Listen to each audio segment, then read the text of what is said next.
नमस्कार, मेरा नाम आलोक है। आप लाइव टीवी देख रहे हैं। बिहार विधानसभा की खाली हुई 4 सीटें इमामगंज, रामगढ़, तरारी और बेलागंज, इन 4 सीटों पर उपचुनाव होने हैं और तारीखों का ऐलान भी हो चुका है। देखिए, इलेक्शन कमीशन ऑफ इंडिया की ओर से तारीखों का ऐलान हो चुका है। हम बिना किसी देरी के आपको तस्वीरें दिखाएंगे।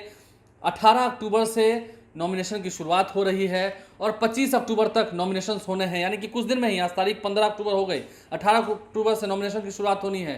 सभी पार्टियां किन्हें उम्मीदवार बनाएंगे हम कह नहीं सकते हैं, लेकिन अब कुछ दिन ही बाकी रह गए हैं। 13 नवंबर को वोटिंग होनी है, यानी कि दीपावली और छठ पूजा के तुरंत बाद, और 23 नवंबर को वोटों की गिनती होनी है। राजीव कुमार, जो कि चीफ इलेक्शन कमिश्नर हैं देश के, इलेक्शन कमीशन ऑफ इंडिया के, उन्होंने अब से कुछ देर पहले तारीखों का ऐलान कर दिया है। महाराष्ट्र में और झारखंड में भी विधानसभा के चुनाव होने हैं। बिहार की 4 सीटों पर उपचुनाव होने हैं, लेकिन इस बार स्मार्ट मीटर और बिहार लैंड सर्वे, यानी कि जमीन सर्वे को लेकर जितना बवेला मचा हुआ है, हालांकि सरकार ने टाइम बढ़ाया है। स्मार्ट मीटर को लेकर भी गांव में काफ़ी बवाल हो रखा है। क्या इसे लेकर इस बार बीजेपी जेडीयू को खामियाजा भुगतना पड़ सकता है? क्योंकि एक तरफ तेजस्वी यादव कह रहे हैं कि हम 200 यूनिट बिजली फ्री देंगे अगर हम सरकार में आते हैं तो। इस बार ये बिहार विधानसभा का जो उपचुनाव है, इसे लिटमस टेस्ट माना जाएगा। प्रशांत किशोर की पार्टी भी चुनाव में उतर रही है। तो ऐसे में स्मार्ट मीटर और जमीन सर्वे, क्या ये दो ऐसे एजेंडे हैं जिससे जेडीयू बीजेपी का नुकसान होना है? गाँव में काफ़ी विरोध हो रहा है इन दो एजेंडों का, इन दो मुद्दों का, इन दो योजनाओं का, स्मार्ट मीटर का भी, जमीन सर्वे का भी सरकार की योजना है।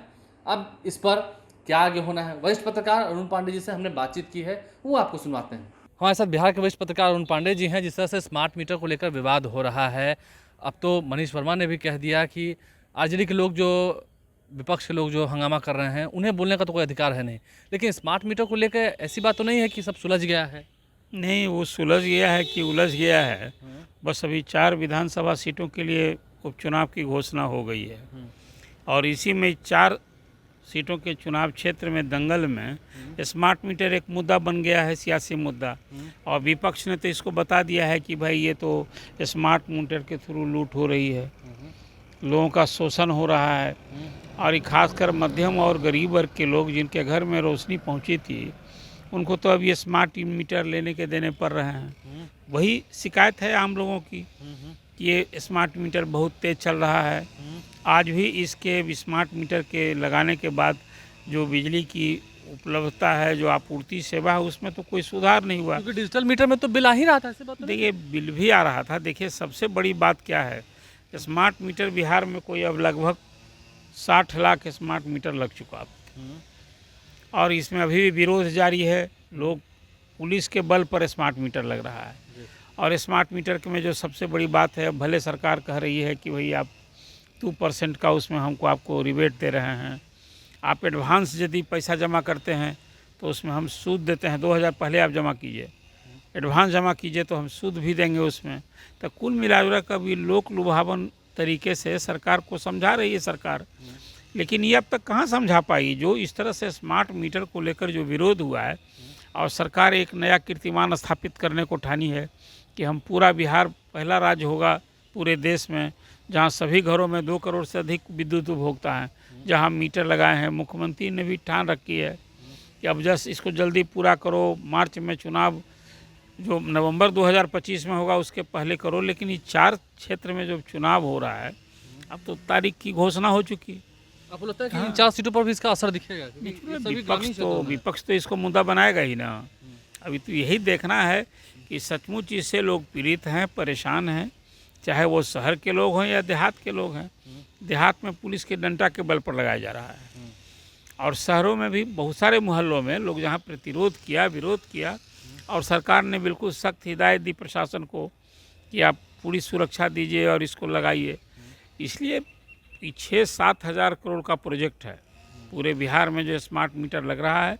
मैं कई बार इस बात को कह चुका हूँ कि इसके पीछे बिजली में सुधार। आप देखिए, फिर कहते हैं बिहार में बिजली की अपनी उपलब्धता नहीं, हम कोई बिजली उत्पादन नहीं करते हैं, खरीद के सप्लाई करते हैं।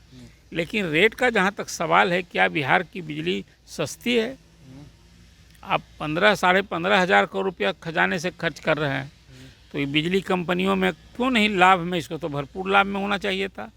इसलिए कि जिस रेट में आप खरीदते हैं उसे 1.5 गुना 2 गुना रेट में आप बेचते हैं। अभी मैंने देखा बिहार पावर होल्डिंग कॉरपोरेशन में कोई 4,500 नियुक्तियाँ होने वाली है मतलब ये है कि इनके पास हैंड्स नहीं, सारा काम प्राइवेट फ्रेंचाइजी देकर, ये मीटर लगाने का काम भी सब फ्रेंचाइजी की कंपनियों को दिया गया है। और सबको अब रोज़ हिदायत दी जा रही है कि तुम जल्दी से टारगेट पूरा करो, नहीं तो ब्लैक लिस्ट कर देंगे। माने क्या हड़बड़ी है इसकी, और जनता जो है परेशान है। फिर वही सवाल है, आपको लगता है कि हाँ ये जो 4 सीटें हैं इस पर असर दिखेगा, मतलब या ये सीटें बता देंगी? ये सीट बता देगी कि नहीं असर है कि नहीं? असर भी ये स्मार्ट मीटर लगाने के लिए सर्वे करने का। देखिए, और मुद्दे तो अपनी जगह हैं, सब जगह मतदाताओं को जाति आधार पर गोलबंद करने का। अब तो एक नया प्लेयर भी आ गया है, और सब वो जो प्रशांत किशोर भी आ गए हैं, और सारे लोगों ने सत्तारूढ़ दल के छोड़ के सभी लोगों ने स्मार्ट मीटर का विरोध किया है, इसके लिए सड़क पर आकर आंदोलन किया है। लेकिन स्मार्ट मीटर मुझे लगता है कि इस उपचुनाव में क्या रिफ्लेक्ट करता है वो तो एक अलग विषय है। हार भी जीत होगी तो इसको स्मार्ट मीटर के कारण हार जीत होगी ये तो अभी नहीं कहा जा सकता है। लेकिन सर्वे और स्मार्ट मीटर ये दो जो मुद्दा है ना, विधानसभा के चुनाव में तो निश्चित रूप से आज जो जन आक्रोश, जन क्षोभ, जन विरोध जो देखने को मिल रहा है, आखिर जनता को दर्द देके, कष्ट देके, एंटोगोनाइज करके आप यदि कोई योजना चलाएंगे तो उसका खामियाजा तो देर सवेर भुगतना ही होगा। ये अब उपचुनाव की घोषणा में अब देखिए डेट के बाद स्मार्ट मीटर कितना मैटर करेगा, आने दीजिए नतीजा पता चलेगा। देखिए, एक जो पुश बटन लगाया गया था उससे तो उतना कुछ राहत नहीं होते हुए दिख रहा है। फिर कहते हैं पुश बटन जो है इस सूझी की पटना के उपभोक्ताओं से शुरू करेंगे, और एक बार लगाइएगा तो 3 दिन बिजली रहेगी, फिर कट जाएगी। 2 करोड़ उपभोक्ताओं तक पहुंचाना है। हाँ, कहाँ से होगा ये बताइए ना। आपको ये सारी सुविधा को आप एक बार जब इसको लॉन्च किए थे तो सारी सुविधा, इसका क्या इफ वट है, इसमें क्या परेशानी होगी, सबको पहले ना आकलन करना चाहिए था। अब इसके लिए जनमत बना रहे हैं, जगह जगह मीटिंग, अब जिलों में मीटिंग हो रही है। मैंने कहाँ एफर्ट हो रहा है सरकार का। हाँ, एक चीज़ है, अब इसके चलते मुझे लगता है कि अभी लाखों रुपए विज्ञापन में सरकार को खर्च करने पड़े कि देखिए हम तो आपको बिजली सस्ती दे रहे हैं। देखिए, विपक्ष तो मुद्दा बनाएगा ही। आप ही कह दीजिए कि बिजली चोरी करने वाले विरोध कर रहे हैं, जहाँ अंधेरा था वो लोग, जहाँ अंधेरा था क्या वो लोग विरोध कर रहे हैं? तो बात बिजली बुनियादी ज़रूरत है, ये अब सुविधा की चीज़ नहीं है, सबको बिजली चाहिए। आज 8000 मेगावाट बिजली की आपूर्ति बिहार में जब सुलभ हो गई है तो आप समझ सकते हैं कि बिजली कितना ज़रूरी है। अब सवाल है रेट का, सवाल है स्मार्ट मीटर के लगाने से जो लोगों को परेशानी महसूस कर रहे हैं, और इसके खिलाफ भ्रम ही सही। मैं ये नहीं मानता हूँ कि 100% लोग में ह्यू एंड क्राई है, लेकिन जहाँ जहाँ इसको लेकर के विरोध है, लोग की शिकायत है, आखिर इसका कौन परिमार्जन करेगा? इसी प्रशासन को करना है। वहाँ एटीट्यूड डिफरेंट है। ये मुझे लगता है कि एक खास करके वोट की राजनीति, लोकतांत्रिक व्यवस्था में अब जहाँ फ्री बिजली देने की बात लोग करते हैं, बिहार में तो परोसा जा चुका है ना कि राजद ने कहा है 200 यूनिट फ्री बिजली। और चुनाव में जीतेंगे तो अब यहाँ हो रहा है कि नहीं, फ्री बिजली तो दी नहीं जा सकती है, तो अभी जो हम बिजली दे रहे हैं यही खजाने के लिए महंगा पड़ रहा है। हम किसानों को 55 पैसे पर यूनिट बिजली देते हैं, और भी जो जिस रेट में अभी हमारा पूरा सिस्टम पड़ता है, अनुदान नहीं दिए होते तो जो बिजली का भी दर है इसे 2-2.5 गुना होता। इस बार तो 15% सरकार घटाई न थी, लेकिन फिर भी देख लीजिए अभी विद्युत नियामक बोर्ड के सामने फिर कुछ नया प्रस्ताव लेकर आई है सरकार। अभी चुनावी साल अगला साल है, मुझे लगता है जैसे यूपी में बिजली की दर नहीं बढ़ाई वहाँ के मुख्यमंत्री ने, इस बार भी चुनावी साल में दर नहीं बढ़ेगा, लेकिन दर्द तो लोग महसूस कर रहे हैं।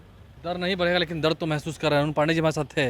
उपचुनाव की तारीखों का ऐलान हो चुका है। 4 सीटों पर उपचुनाव होने हैं, इमामगंज में, बेलागंज में, तरारी में और रामगढ़ में। देखना होगा जमीन सर्वे और स्मार्ट मीटर क्या इन 4 विधानसभा सीटों के उपचुनाव पर एक बड़ा असर डालने वाले हैं। इस लिटमस टेस्ट में ही पता चल जाएगा। हमारे चैनल को सब्सक्राइब कर लें, साथ साथ फेसबुक पेज भी लाइक करें। धन्यवाद।